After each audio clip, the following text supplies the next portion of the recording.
మన పల్లెటూరులో పట్నం వచ్చినప్పుడు ఈ అంతస్తుల మిద్ద మీదకి ఎట్టా ఎక్కాలని పరేషాన్ అవుతుంటాం కదా. గా లిఫ్టులల్లో ఎట్లా పోవాలన్నది ఇప్పుడు నేర్చుకుందాం. ఈ మెట్లు ఎక్కడానికి ఇలాంటి విద్యుత్ పరికరం ఒకటి ఉంటుంది. దానిలో డోర్ ఓపెన్ కాగానే లోపలే పోయి ఇట్లా కావాల్సిన నెంబరు ఒత్తుకోవాలి. ఇట్లా దీంట్లో అంకెలు ఆప్షన్లు ఉంటాయి. మనకు కావాల్సిన నెంబరు రాగానే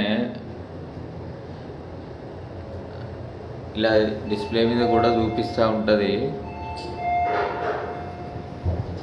ఇట్లా ఓపెన్ అవుతుంది, దిగిపోవడమే.